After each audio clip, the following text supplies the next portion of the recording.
What's going on? Welcome back. You guys are not gonna believe this. We finally got to try out DC Universe Reborn, and it was amazing. There's so much to go over, so make sure to subscribe and check out all the amazing channel members. Now let's get into it. So guys, if you don't know, I do live stream a lot on the weekend. So actually, here's my face. If you guys have never seen me before, that is me, as you guys can see on the webcam on the left. But pretty much, we got an option to actually check out the game. The developer opened it for a little bit, and I wanted you guys to notice the first thing here is just how massive the planet is. And there's gonna be over 32 different spots in this game to go to, and this is just one of the planets. And I'm gonna show you guys some more clips in this because some of them are gonna be smaller. I hope they make them bigger, but I'm gonna show you guys what I mean by small, what I mean by big. Now, one of the coolest parts besides planets you guys can see here is actually the Brainiac Ship, and this is gonna be absolutely massive. You guys can actually see up here also when I actually get close to it, when it gets close to Earth, and just how big it's gonna be. I mean, it looks absolutely amazing. I can't wait to add it to the game. I don't know if you're gonna be able to drive it or not, or if you have to unlock Brainiac as like one of the strongest characters in the game.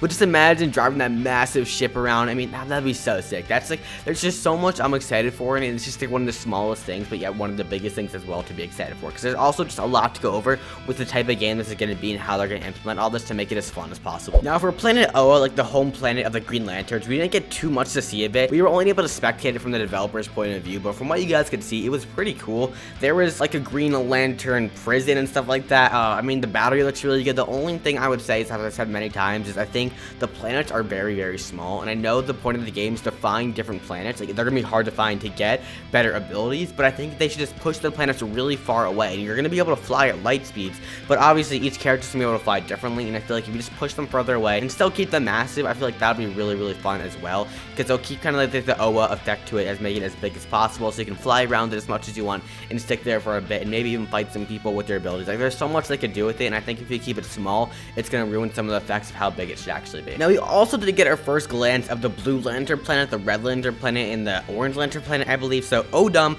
I believe I'm pronouncing that right, is the Blue Lantern planet, and again, it looked really nice. The neons were a bit bright, but besides that, it was so clean. Like, everything about it was just, it just spoke to me like so well. It felt like exactly like it is in the comics. Again, the size was too small, but everything else was perfect. They even had the beam coming out of the battery, and I feel like if you can go there, get your Blue Lantern ring, and that's where like you have to charge it and get like the strongest, that would be so cool. They could also have it where, like, you know, Blue Lanterns in the comics, they go up to Green Lanterns and they actually supercharge the Green Lantern rings and make them like pretty much invincible. Like, if there's a Blue Lantern and a Green Lantern, they're unstoppable. So they could do something like that in the game where you're PvPing other players and you have a Blue Lantern and a Green Lantern teaming up and you're even stronger. So that would be really cool. I would love to see something like that. And then the Red Lantern planet, I think it's pronounced 𝐁𝐔𝐒𝐈𝐋 or 𝐁𝐔𝐒𝐒, I'm not exactly sure. Looked absolutely stunning. The reds were perfect. You could just smell the rage coming off of the planet. I mean, it felt amazing.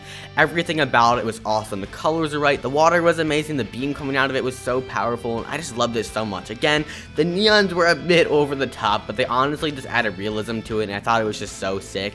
Again, size can be made better. Obviously, it's really small for being the Red Lantern's planet, but I would love to see them when they implement the Red Lanterns. As we know, Green Lanterns can make constructs out of light, but Red Lanterns like pretty much spit blood, and that blood is like poison. It's like rage. It's super powerful, and it's burning. I mean, honestly, I love the design of it. I think it's really, really good. They could add more blood to it, more rage, more fire, whatever they want to do, but overall, it's a really cool design, and I can't wait to see how they do Atrocitus and all the other popular Red Lanterns, especially that big puffy guy. I forgot what his name was, but I loved him. You know, that big circular guy. I think he's going to be in the game because there's so many Red Lanterns, and when people are going to start making cores in the game, like Red Lantern Corps and Green Lantern Corps, there's going to be some really awesome fights, which also just moves me on to going over the Orange Lantern planet, which also looked very, very good. Now, the reason I think the Orange Lantern is so cool that they're implementing it into the game is because in the comics and the TV show, any Green Lantern you're going to be reading about, you know, the Orange Lantern is the emotion of greed, and greed means you're going to want everything. So there is only one Orange Lantern. So obviously there's going to be more than one Orange Lantern in this game, but it would be very, very funny if they had it where there's only one Orange Lantern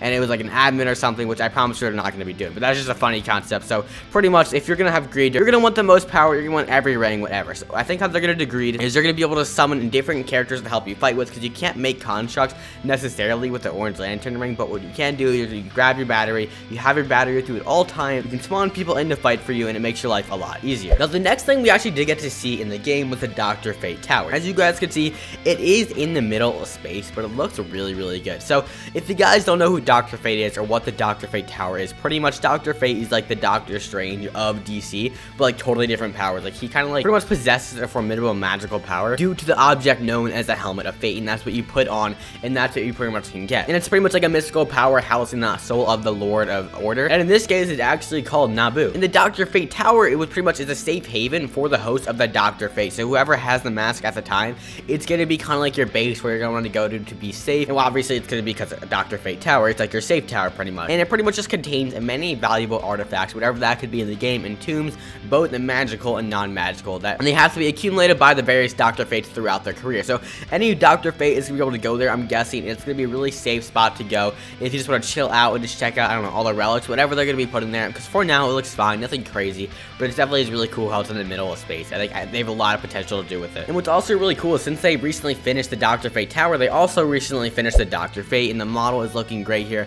As you guys can see, super detailed. I love it so far, so I cannot wait to see what he can do, what his abilities are gonna be like. Because as you guys know, this game is like on par with like Marvel Infinity level of scripting and modeling, so it's gonna be absolutely insane. We know Doctor Strange is the most complicated character, one of the most complicated in Marvel Infinity, so Dr. Fate is definitely gonna be very complicated as well. So I can't wait to maybe like you take the helmet off and on, and you can transform into him. Like there's just so much they could do with him, so I'm so hyped for that. Now something really interesting they actually showed towards the end of the stream in the showcase was actually the Black Lantern planet Riot. Hopefully I'm pronouncing that right, R-Y-U-T, I believe. If you don't know what Black Lantern is, it is the Lantern of Death. They are extremely powerful, and pretty much the only way to kill them is with White Lanterns if you want to like efficiently kill them. And the White Lantern is going to be in this, by the way, as you guys can see in this picture up here. But I mean, this is hype because we know Black Lanterns are in this, the White Lanterns are in this. They're probably going to be 2 endgame lanterns because you know they are the strongest if you do want to get your hands on the strongest. But obviously there are going to be people who just love role playing. They're going to want to play as Green Lantern, and just because it's just like their favorite, they're going to play as Black Lantern because it's their favorite. But I'm guessing